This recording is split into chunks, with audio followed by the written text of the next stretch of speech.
Hello, here we're going to learn how to play the sustainability lens game and bring more innovation, fun, and resilience to our enterprise. Hi, I'm Tamara Sten, and I am the creator of the sustainability lens game. So let's see how this all works. The game comes with several different pieces. So we have our board, we have a spinner, we have special coins that are going to give us new ideas when we get stuck with our business. We have lots of really interesting cards that are going to be prompting us to build this sustainability that we need to make our businesses more innovative and resilient and fun. A lot of this is based on a book that I had written and years of research that I've done working with Indigenous peoples and development, sustainable development, B Corps, fair trade, and it's all been distilled together into this game. So the game starts out with the idea of a lemonade stand. So we use something called the business model canvas. Okay, and we create a very basic lemonade stand where we have lemonade that's being sold at a farmer's market.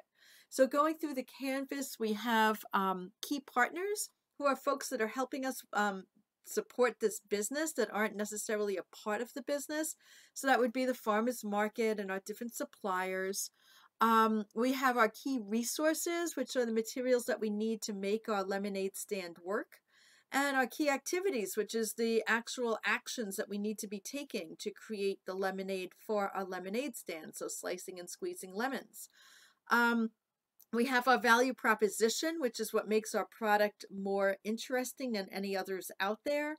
So in this case, our lemonade is hand squeezed fresh at the farmer's market. We also have our customer segments, which are the people that consume our product, and those are the folks that go to the farmer's market. We have our channels, which is how those folks are able to find our lemonade in the first place, and it's through the farmer's market. And then we have our customer relations, which is how we're able to continue to communicate with our customers, and that's through the farmer's market website. We have our cost structure, which is how much it costs for us to create our lemonade. And looking at that, we have the cost of our lemons. We're using maple syrup because we're in Vermont. We need ice and cups and labor.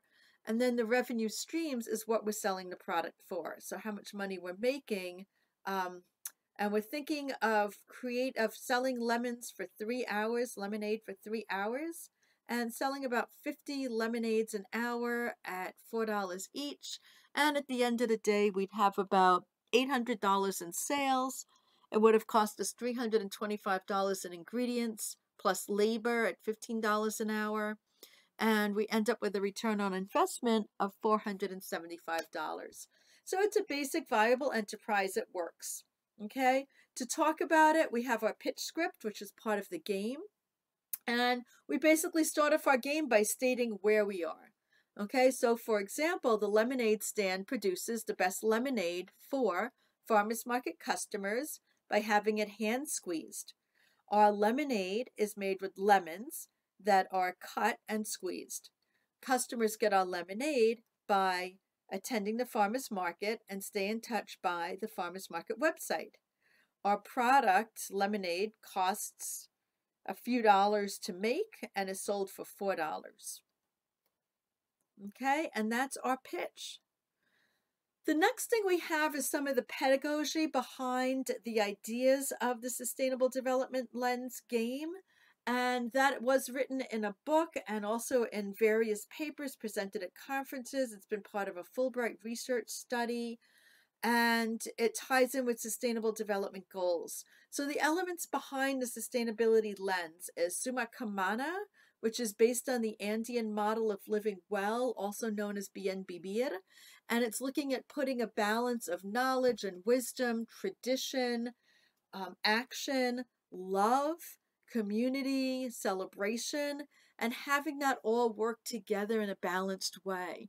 We also bring in Circles of Sustainability, which is a project with the United Nations Development Program based largely in Australia, but all over the world, where people are self-reporting their own well-being based on how they're experiencing their lives economically, ecologically, culturally, and politically.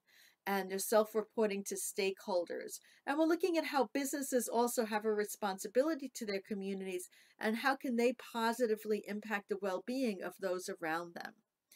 We have permaculture, where we're looking at nature-based solutions to sustainability and looking at how nature works in abundance and with redundancy. Thinking about the idea of an apple tree producing so many apples that animals are able to eat them and insects. They also produce nectar and pollen and compost with their leaves. So they have multiple systems of dependencies that they're feeding, because as they shed leaves, worms break that down into compost, which then feeds the tree. But some of the things they're doing is just feeding others without receiving anything back for it. For example, a deer that eats an apple. So we're going to be looking at how we can learn from those sorts of scenarios in our own business. What are things that we can be giving away? What are things that we can be working on together with others to fulfill ourselves and also help others? And then we'll be looking at solidarity economy and seeing how we can diversify the way we're using resources and income. So not just using dollars for exchange or monetary exchange, but looking at local currencies and barter, trade, volunteerism, fair trade, organics, and bringing in many different ways of facilitating exchange, both for goods and services as customers and also as suppliers. So all of these concepts are distilled down into something called the sustainability lens, where I take different aspects of these four very different concepts that actually have a lot in common. And I distill it down into four main areas of the lens, where we're looking at resources, which is where things come from. And that's really like a hyper supply chain management, not just looking at your own supply chain, but looking at the supply chains of your suppliers. So really understanding the impact that everything you're purchasing as a business has on the earth and people around it. Looking at the health of your organization, but also the community around you and the community that your workers live within. Standing up for policy, doing things differently and speaking out about that, being an example, helping to bring others along, and looking at exchange, creating more accessibility and distribution by expanding the way people can engage with your goods and services. So these are four very broad definitions of a lot of very intricate ideas that are fun, easy, and sometimes not so easy to incorporate into an enterprise. So what we're going to do now is move into the game itself. So the way the game works is we have a series of cards, and there's different methods of playing the game. This is the short version that I have here. But when you purchase the full game, we have cards for each of the individual lenses. So there's a resource, health, policy, and exchange card that goes with each of the 9 different sustainability lens game areas of the business model canvas. So in all, there's 45 cards that can be played in the full round of the game. There's also a shortcut round where I took a distilled version of this lens and I built that into 9 different cards. Now we can play those 9 cards for a quick half-hour version of the game, just a quick way to get started. So for example, the way it might work is I would choose a card from the pile. Okay, for example, here's my Key Partners Business Model Canvas card, and it's asking, how can you make it beneficial for outside organizations to support you? So now to play the game, you can play it as a group, as an individual, as teams, against each other. Sometimes when you're playing this short way, you can have one team in charge of each area, or you can have teams competing with answers in each area, depending on how much time you have and how much in depth you want to go. But what you would do is answer this, right? How can you make it beneficial for outside organizations to support you? So we saw, for example, with the lemonade stand, the only support we have is the farmers market and our suppliers.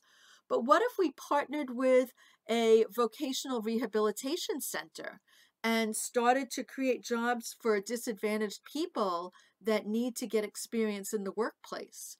And what we're doing is we're still staffing our booth just as we would normally do it in a business, but now we're taking the extra time to go out and find someone else in our community that would really benefit from this job that we have. And we would really benefit by working with them, because then they can cross-promote what we're doing. They can tell other folks, hey, go purchase your lemonade at the farmer's market because our workers are going to be working there. Come help support our program and our workers. And it becomes a win-win on both sides. It can become a newsworthy event, and you can have public relations in the newspaper. You can cross-promote each other on your websites. And you can also expand your customer base by bringing in customers that might be friends with the vocational rehabilitation organization. So that's just one example of how just a simple key partner can really help bring in a lot more customers, publicity, recognition, joy, community to your organization. And what we do is we go through the business step by step, right? We can look at the cost structure. Here's another card. And the cost structure is asking, how can you make your cost structure more beneficial to the community? Okay. So maybe what I can be thinking about is buying my maple syrup from the farmer down the road from me, who's a small farmer and might not sell a lot to the large cooperatives, but they can do a direct sale to me. And that way, again, I can cross promote them on my website. I can let folks know, hey, here's the local maple syrup. And maybe I can even sell some of that maple syrup at my booth for a commission, of course. So I'll have a markup on that. I'll make money to sell the person's maple syrup. And I'll also have a new customer. We can cross promote each other. So that's an idea of the cost structure. Okay, so taking that extra effort not to go buy the cheapest maple syrup I can find, but support my neighbor in their maple syrup, and then we can cross-sell and support each other in what we're doing. And I can even make some extra money by selling their maple syrup in my lemonade stand. Okay, so we continue on with these really creative ways, customer relationships, right? How do we keep in touch with our customer, not just waiting passively for the website of the farmers market to capture people, but how can we really sustain that customer relationship? Maybe through buyer programs or blogs or shareable social media. So what happens is as we're playing this game and we're using these different cards and we have a timer and we have a spinner, we're starting to really expand the way that we're thinking about this business. And we're starting to build more sustainability into our organization. Now, sometimes you might not always know these ideas that I'm talking about. And what we have are coins. And this is an index that's in the guide that teaches you how to play this game, but these are also on coins. So we have sustainability coins that can help give you ideas of things that you can be doing with cooperation, with fair trade, with organics, with cross promotions, democratic workplaces. Okay, so you won't get lost for ideas. There's so many different ways that you can come up with ideas. And what happens is as you're developing your business into this more robust, fun, integrated way, you're also starting to hit on the sustainable development goals. For example, the story that I told you about using the Vocational Rehabilitation Center as a place to find disadvantaged people to work for your organization, well, that's helping to support our goal of good health and well-being, decent work and economic growth, so goal 3, goal 8.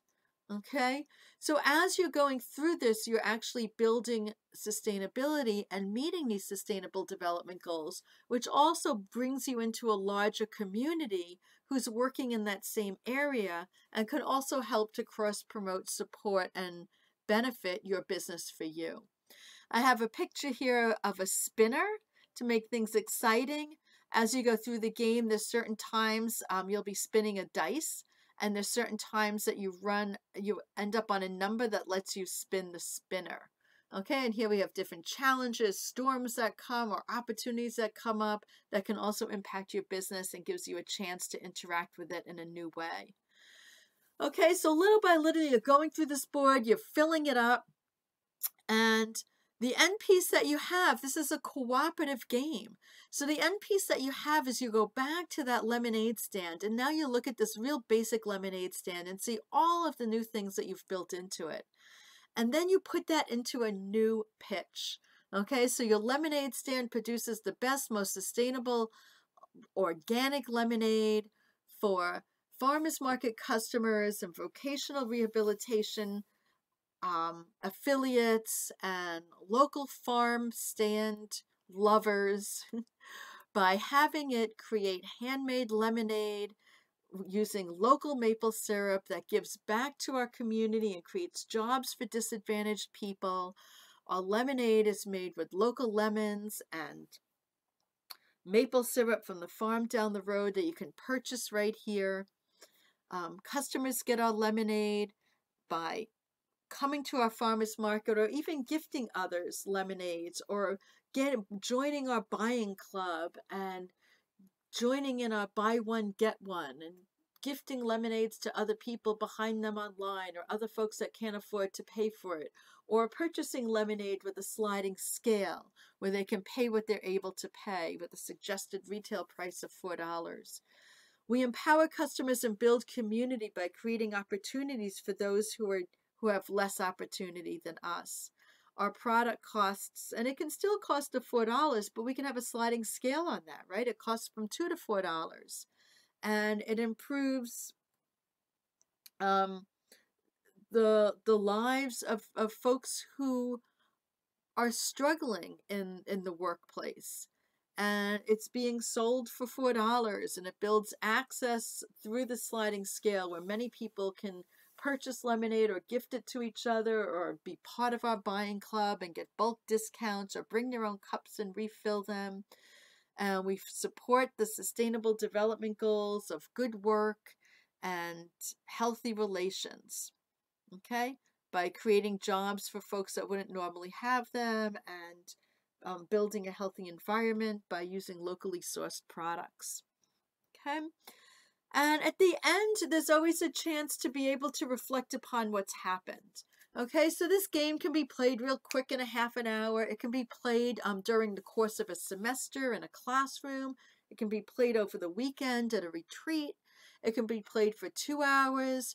It can be played as a team building exercise where one particular part of the business model canvas might be looked at with the sustainability lens. Every month, a different part can be examined. It can be used for startups. It can be used for elementary school students, high school students, college students. So there's really a lot of diversity in how this game is accessed and used. Processing questions are really good. What stood out most? What worked well? What could have been better? What are your next steps? Okay, here's ways for you to get in touch with me if you have questions. I'm always open to listening to folks. I also offer game playing online, so we can set up a custom Zoom. I'm able to do that for you.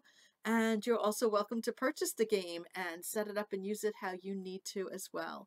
Enjoy and have lots of fun times with the Sustainability Lens game.